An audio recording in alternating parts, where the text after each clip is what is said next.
It's happening. Everybody stay calm. Junior Motorsports is entering a car in the Daytona 500. Plus, we know who the driver of the 51 car at Rick Ware Racing will be.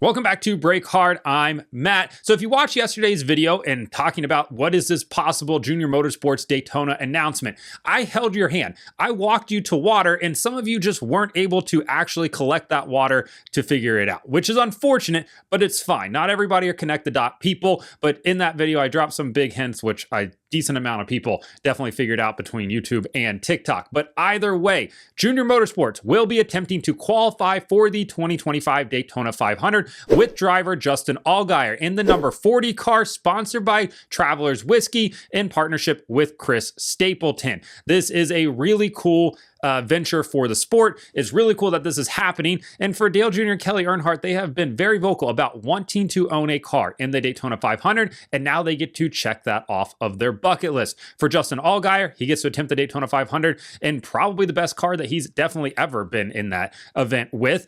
Chris Stapleton gets to have his whiskey out there in front of a bunch of people.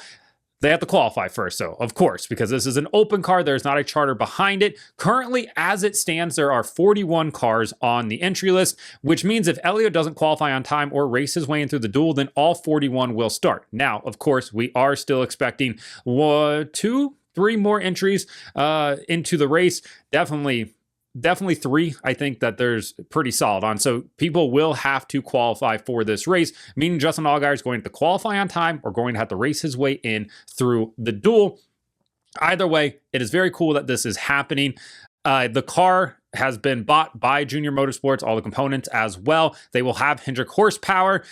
From what I've been told, that car has been prepped by Hendrick. We'll see how all of that is going to play out here. Greg Ives will be the crew chief on this, and they will attempt to qualify come, February. What day will that be? The 12th, I believe, is the Wednesday there, because Valentine's Day is on the Friday. That's my travel day down to Daytona. Be there for the truck race, the Xfinity race, and the Cup Series race. If you're there, say hello. But for Justin Allgaier, it's very cool that all of this is happening. Now, there are going to be some people that are going to point out that Rick Hendrick owns a stake of Junior Motorsports in the Xfinity Series team, and technically by the bylaws of NASCAR in the last few years, he should have to divest out of that in order for Junior to be able to field a car in the Cup Series.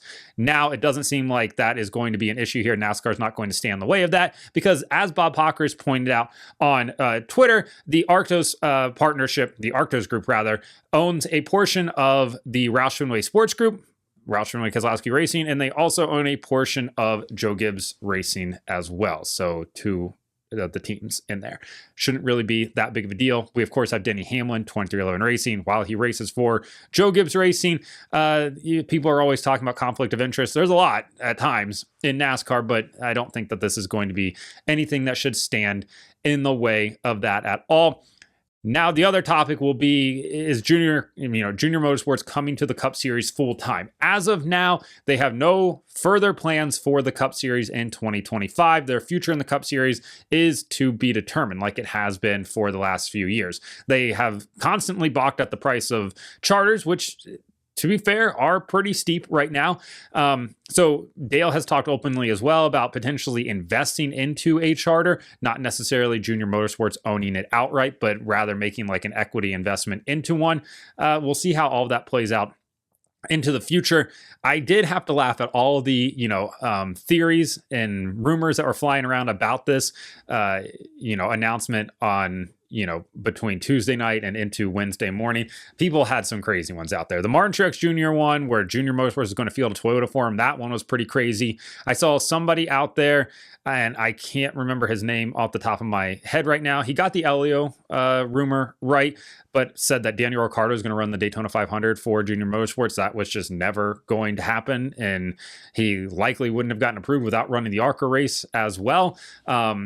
So yeah, that was definitely not something that was ever going to happen there. No, Dale Jr. is not coming back to race on a in a super speedway race. His history of concussions is just not ever going to allow him to do that, and it's a smart thing. So I'm constantly amazed that sometimes when people are like, Dale's coming back. No, he's not. I know it's like wishful thinking. Completely understand that, but It's just not going to happen. So Dale Earnhardt Jr., Kelly Earnhardt, and Junior Motorsports will have a car in the Daytona 500. Well, we'll have a car attempt to qualify for the Daytona 500. I think you kind of keep jumping the gun there. We'll see how all of it plays out. For Allgaier, it's a great opportunity for him.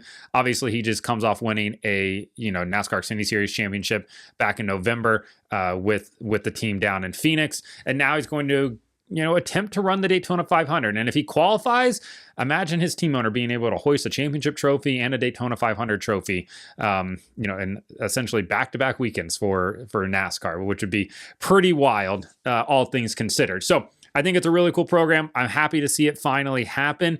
Now we'll see how all of it plays out and what the duels and qualifying look like when we get down to Daytona in just under a month's time, about a month's time from now.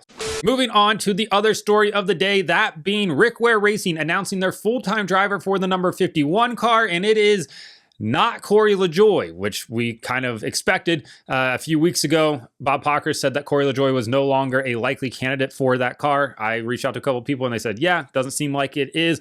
Maybe he has, a partial deal of some sort potentially over there, but definitely not going to be full-time.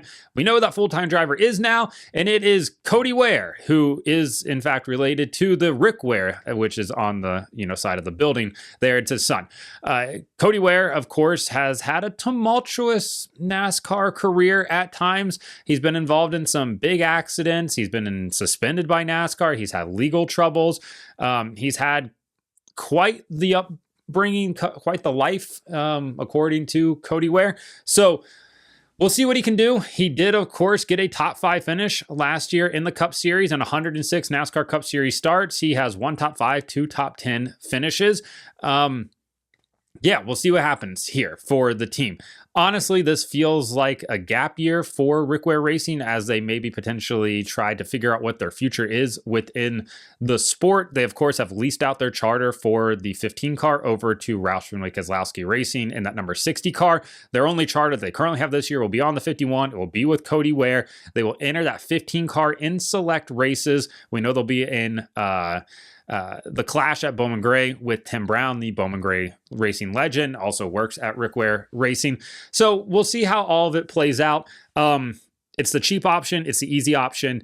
And I think, like I said, it's kind of a gap year for them to figure it out and see sort of driver-wise who they could potentially land next year as well. It's not a sexy signing. It's not an signing that's going to excite a lot of people. But hey, we'll see what Cody Ware can do. I think, honestly, the best thing Cody Ware could do is not be a factor in these races outside of like drafting tracks, but like don't get in the way of the leaders or anything like that. Bring the car home, score a top 20 every now and then. I think like that's a good benchmark to start with, and then work your way up from there. So we'll see how he does, but definitely got overshadowed by the big announcement of the day, and that being Junior Motorsports headed to the Cup Series as they attempt to qualify for the Daytona 500. So let me know in the comments what you think about that. Like and subscribe to the channel. Follow me on TikTok at BreakHard, Instagram, Twitter, and Facebook at BreakHardBlog.